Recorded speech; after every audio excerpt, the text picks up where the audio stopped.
ओम नमः शिवाय।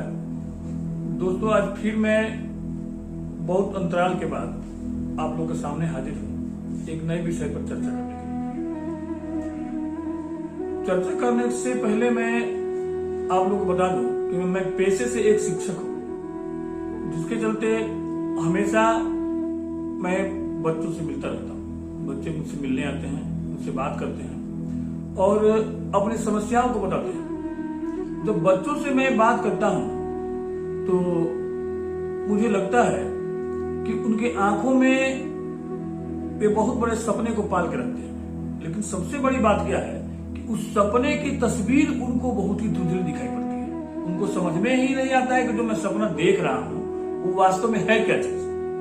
इन कहने का अर्थ यह है कि उनका टारगेट क्या है, इस बात को खुद वो समझ नहीं पाते, जिसके चलते वे अपने आप को कहीं एक जगह फोकस नहीं कर पाते, जिसका परिणाम क्या होता है कि अंत में वे अपने टारगेट को, अपने लक्ष्य को प्राप्त नहीं कर पाते हैं और गुमनामी के अंधेरे में गुम हो जाते हैं। बहुत सारे बच्चे ऐसे हैं जो कि अपने लक्ष्य को, अपने टारगेट को प्राप्त करते हैं और दुनिया में आगे बढ़ते हैं। तो इन दोनों बच्चों की अगर तुलना करके मैं देखता हूं तो मुझे लगता है कि जो बच्चे असफल होते हैं वास्तव में उनके बारे में उनको कोई बताने वाला नहीं है जो कि बताए कि तुम्हारे अंदर की शक्ति जो है, तुम्हारे आत्मविश्वास की शक्ति जो है वो तुमको सब कुछ करा सकता है। सिर्फ तुम्हारे अंदर आत्मविश्वास होना चाहिए। मेरे हिसाब से किसी भी बच्चे को इस दुनिया में कोई तब तक नहीं पढ़ा सकता है जब तक कि उसके अंदर से यह बात पैदा नहीं हो कि नहीं मुझे पढ़ना है। जिस दिन उसके अंदर यह बात पैदा हो जाएगा कि नहीं मुझे पढ़ना है, उस दिन वह कहीं भी पढ़ लेगा। और जब तक उसके अंदर से यह बात पैदा नहीं होगा कि उसे पढ़ना है, तब तो दुनिया में कोई भी शक्ति, कोई भी इंस्टीट्यूट उसको नहीं पढ़ा सकता है। चाहे आप जहां मर्जी उसको एडमिशन करा दीजिए, क्योंकि पढ़ना उस बच्चे को है, बाकी दुनिया में कोई किसी को पढ़ना नहीं है। तो मेरे हिसाब से किसी भी काम के प्रति सफलता तभी संभव है जबकि उस काम के प्रति आदमी के दिल में मैडनेस पैदा हो जाए। मैडनेस भी उस प्रकार का जैसे एक टीनेजर बच्चा और एक टीनेजर बच्ची जब एक दूसरे को प्यार करते हैं तो उनका प्यार जो है वह पागलपन के हद से ऊपर चला जाता है और उनका प्यार इतना गहरा हो जाता है कि लगता है कि वे एक दूसरे के प्रति पागल हो जाते हैं और कभी कभी तो अपने घर को छोड़कर ही भाग जाते हैं। तो अगर इस तरह का मैडनेस अपने लक्ष्य के प्रति आपके दिमाग में अगर आ जाएगा, तो जिस दिन इस तरह का मैडनेस आपके दिमाग में आ जाएगा, उसी दिन आप अपने लक्ष्य को प्राप्त कर लेंगे। और दुनिया में कोई भी ऐसा ताकत नहीं है जो कि आपको अपने लक्ष्य को प्राप्त करने से रोक सकता है, बशर्ते कि आपके दिमाग में इस तरह का पागलपन अपने लक्ष्य के प्रति जागृत हो। कहने का मेरा मतलब है कि इन सारे परिप्रेक्ष्य को अगर देखा जाए तो दुनिया में आप ही अपने बारे में सब कुछ कर सकते हैं। अपने लक्ष्य को प्राप्त करना और लक्ष्य को नहीं प्राप्त करना, ये दोनों आपके ऊपर डिपेंड है। एक कहानी के द्वारा मैं इस बात को और स्पष्ट कर देना चाहता हूं। एक राजा था, वह एक पक्षी पाले हुए था। उस पक्षी को राजा बहुत प्यार करता था, मैंने अपने दिल के गहराइयों से प्यार करता था। उसको रहने के लिए सोने का पिंजरा था, खाने के लिए सोने का कटोरी था, उसको देख रेख के लिए आदमी नियुक्त था। वो पक्षी भी बड़े आराम से पिंजरे में रहता था, उसको नो टेंशन, कोई दिक्कत नहीं था, कोई काम करने की जरूरत नहीं थी, आराम से खाना पीना बहुत अच्छा मिलता था। एक दिन राजा ने सोचा कि किसी को भी परतंत्र रखना बहुत बड़ा पाप है, इसलिए इस पक्षी को पिंजरे से निकाल करके उड़ा देना चाहिए ताकि यह भी मुक्त आकाश में उड़े और अपना काम करे और स्वतंत्र रहे। इसे राजा ने क्या किया कि पक्षी को पिंजरे से निकाल करके उड़ाया। लेकिन जब पक्षी उड़ता, फिर उड़ गए और फिर आकर के पिंजरे के पास बैठ जाता, फिर उड़ता, फिर उड़ के पिंजरे के पास बैठ जाता। राजा बड़ी परेशान हो गया, कहा कि यार मैं इसको स्वतंत्र करना भी चाहता हूँ, फिर भी स्वतंत्र होना नहीं चाहता है।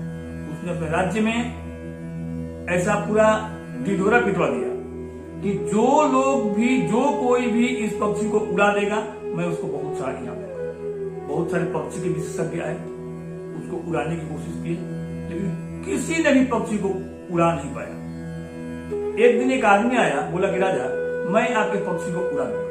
वो कहा कि अरे यार तुम क्या उड़ाओगे, एक से एक पक्षी के विशेषज्ञ है, जब कोई भी पक्षी को नहीं उड़ा पाया तो तुम क्या कर सकते हो। वो कहा कि मुझे 1 घंटे का समय दीजिए और मैं दरबार से बाहर जाता हूँ, और 1 घंटे के बाद आप दरबार से बाहर निकलिए, आपका पक्षी उड़ता हुआ मिलेगा। तो ठीक है चलो तुम पर भी एक बार मैं देखता हूँ। वो पक्षी लेकर बाहर गया। राजा 1 घंटे के बाद दरबार से बाहर निकला तो वह क्या देखता है कि उसका पक्षी उड़ रहा है। राजा पूछे क्या कि इतने लोग आए, इतने सारे लोग आए, किसी ने भी इस पक्षी को नहीं उड़ाया, तुमने इसको कैसे उड़ा दिया। उसने कहा कि यह बहुत ही आसान काम था, मैंने पक्षी को उड़ाया।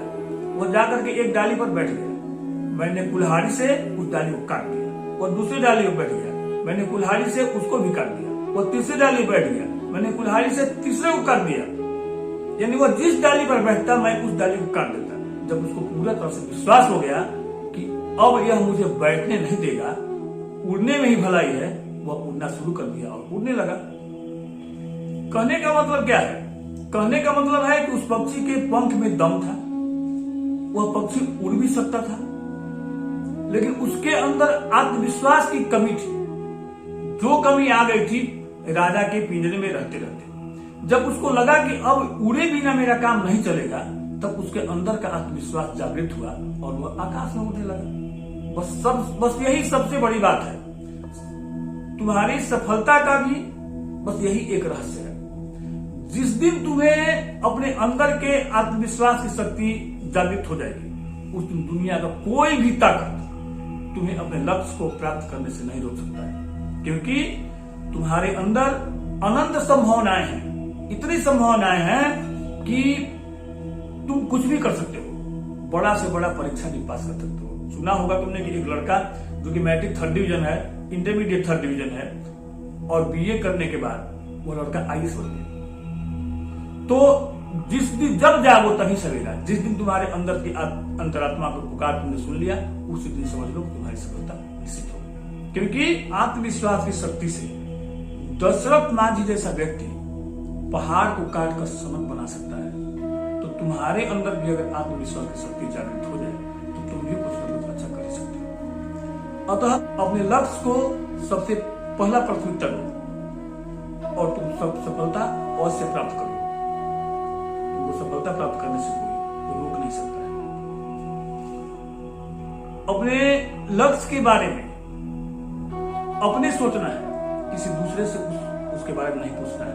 क्योंकि अपनी मंजिल का रास्ता जब दूसरे से पूछोगे तो भटक जाओगे, क्योंकि अपनी मंजिल के बारे में तुमसे बेहतर कोई नहीं जानता है। अतः विवेकानंद के अनुसार उठो, जागो और तब तक दौड़ो जब तक कि अपने लक्ष्य को प्राप्त नहीं कर लो। और अंत में मैं यही बात कहना चाहता हूं, मंजिलें उन्हें मिलती है जिनके सपनों में जान होता है। पंख से कुछ नहीं होता, हौसलों से उड़ान होता है। अतः हमेशा अपने दिल में इस बात को बैठा के रखो कि I can do it, I can do it, I can do it. और जब यह तुम्हारे दिल के अंदर बैठ जाएगा, तुम्हारे लक्ष्य को प्राप्त करने से कोई नहीं रोक सकता है। अतः think high and touch the sky. शेष अगली बार मैं भगवान शंकर से प्रार्थना करता हूं कि आप अपने लक्ष्य को प्राप्त करें और अपने जीवन में सफलता प्राप्त करें। ओम